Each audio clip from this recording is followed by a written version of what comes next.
Do video games cause violence? Is it time to ban video games before we all get killed? These questions and more answered on this week's edition of News for Human Use.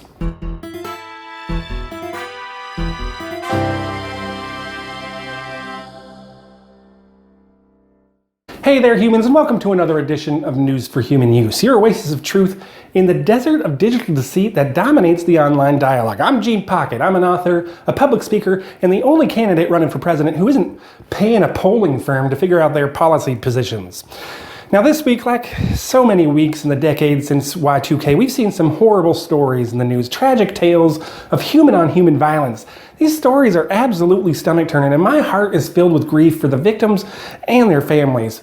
But I gotta say, I'm also filled with grief for the perpetrators of these crimes. What could make a person want to inflict such indiscriminate pain on their fellow human beings? How does such evil take hold in the hearts of these poor souls? Well, for decades, a popular scapegoat for mass shootings has been to blame violent video games. The theory goes that the violent imagery in video games desensitizes users to depraved acts of violence, that somehow by role-playing violence, it'll make game players more violent in the real world. To bolster this claim, some folks like to cite studies that show a short-term increase of aggressive thoughts and feelings in gamers after gameplay. But as Patrick Markey, the psychology professor at Villanova University, put it, the general story is people who play video games right after might be a little hopped up and jerky, but it doesn't fundamentally alter who they are. It's like going to see a sad movie. It might make you cry, but it doesn't make you clinically depressed, end quote.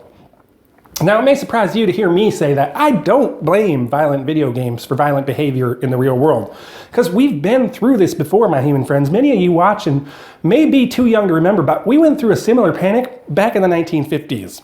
Back then, the threat that was turning our children violent was comic books. And then, as now, we had politicians and people of influence pointing their fingers at the violence displayed in the pages of comic books and claiming it was corrupting the minds of America's youth. A Democratic senator from Tennessee named Estes Kefauver led the United States Senate Subcommittee on Juvenile Delinquency, which focused almost entirely on comic books. One of the most prominent witnesses called before the subcommittee was Frederick Wertham, Dr. Frederick Wertham, author of the overly dramatic titled book, Seduction of the Innocent, in which Wertham made many unsubstantiated claims about comic books, including saying Superman is a fascist and that Batman, Robin, and even Wonder Woman were gay. Something that Dr. Wertham perceived as deviant behavior. In his testimony before the subcommittee, Wertham had this to say, and I am quoting, "Well, I hate to say it, Senator, but I think Hitler was a beginner compared to the comic book industry. They get the children much younger. They teach them race hatred at the age of 4 before they can read," end quote.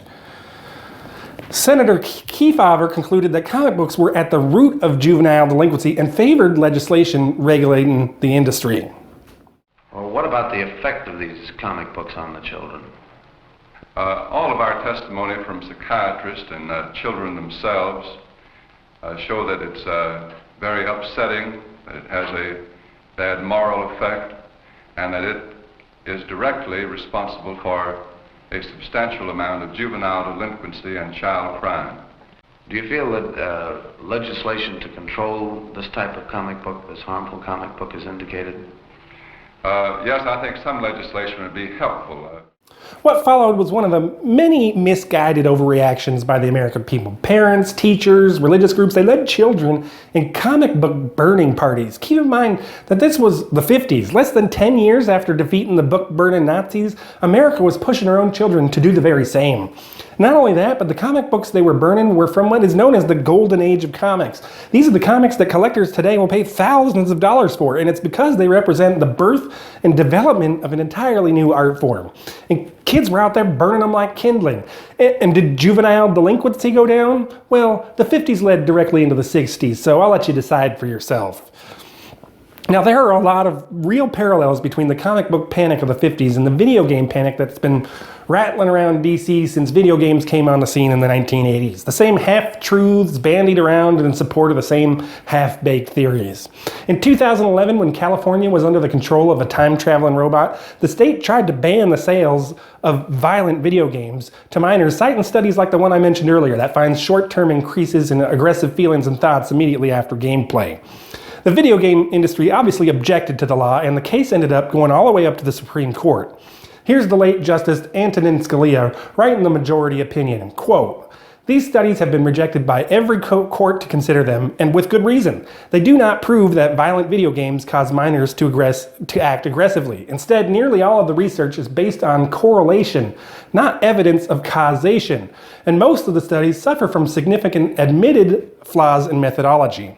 They show at best some correlation between exposure to violent entertainment and minuscule real-world effects, such as children feeling more aggressive or making louder noises in the few minutes after playing a violent game than after playing a non-violent game, end quote. I mean, it's really hard to make a case that video games cause violent behavior because, as defenders of video games will tell you, video games are art. Here's Justice Scalia again in the 2011 ruling, quote, "Like the protected books, plays, and movies that preceded them, video games communicate ideas and even social messages through many familiar literary devices such as characters, dialogue, plot, and music, and through features distinctive to the medium such as the player's interaction with the virtual world. That suffices to confer First Amendment protection," end quote. So even the Supreme Court has concluded that video games are no more responsible for violence than books or comic books or newspapers. But Gene, you're saying, Gene, a video game's way more immersive than a comic book. And if you're saying that, I'm saying you've never really read a comic book. I would wonder if you've even read a book before. The engagement required to read a book, to truly receive a book, is way more than any video game requires. Reading requires deep concentration and strength of imagination. Video games wish they could be as immersive as a book, but I'm getting off point here. The point is that the content of video games can't be blamed for violent behavior in our fellow humans, any more than the content of a book or a comic book or a newspaper can be. But there is something way more sinister happening. Unlike comic books or newspapers, video games do have two damaging effects that go almost completely ignored by anyone crying about the violent imagery prevalent in the industry. First, and probably the most obvious, is that video games are addictive. Like any addictive substance, they hold your attention by stimulating reward centers in your brain and unlocking endorphins that inhibit the communication of pain signals and produce a feeling of euphoria, similar to that produced by opioids. And second, like any addiction, video games can lead to antisocial behavior and withdrawal from human activities. Anyone who's ever known an addict, and that's pretty much all of us, knows that an addict will isolate themselves so they can feed their addiction unimpeded. And in turn, their self-imposed isolation further drives their addiction. I'm telling you folks, addiction is a difficult demon to defeat. And prohibition, like the law that tried to pass in California, has little effect on curing the addict. Marijuana, for example, has been illegal for 100 years, and there's not a single human adult in the United States of America that hasn't had some sort of experience with marijuana, whether it's not inhaling or smoking grass every day since the 7th grade. Prohibition, like the law they tried to pass in California, will have little effect on the harms of video games. Instead, we should be looking for the cause and cure for the addiction problems here in the United States of America.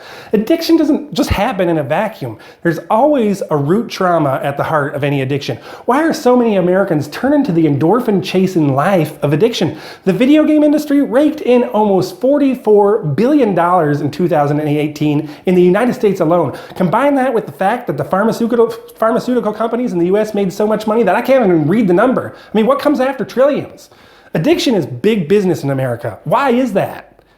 Well, I'll tell you why. It's because we've had bots, machines, and artificial intelligences manipulating our every move since Y2K. Video games are just another tile in the monstrous mosaic of machines these creatures are using to control us. Video games are not any more sinister than an Instagram post or a twit. They're another weapon that the machines use to control us. They exploit our biology by triggering endorphin release. They keep us in the throes of addiction and in turn isolate us from each other. Violence in video games doesn't cause real-world violence. Isolation and the addiction that goes with it causes real-world violence.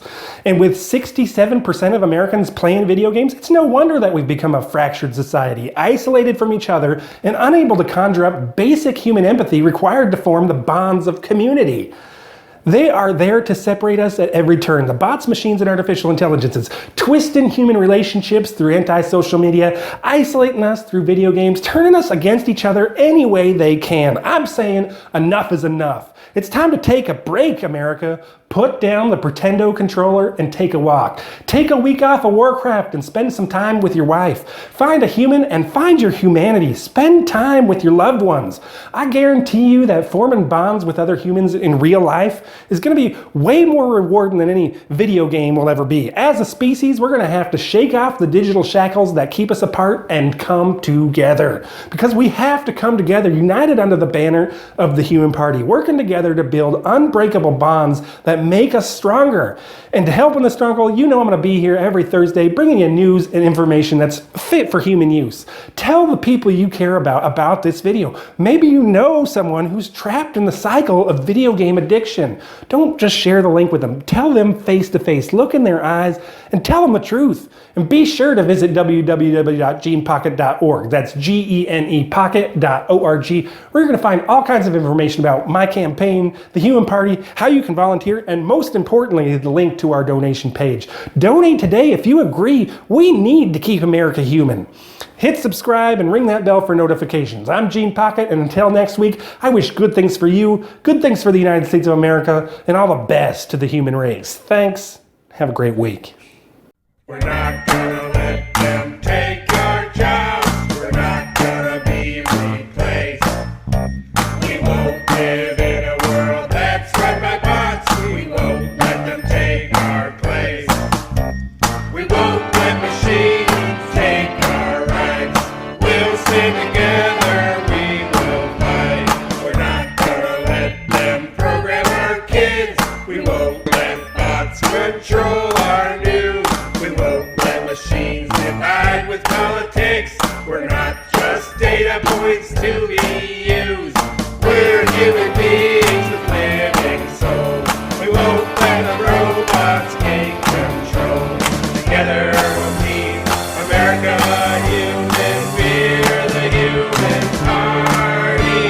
Together we'll keep America human. We're the Human Party. We're the Human Party.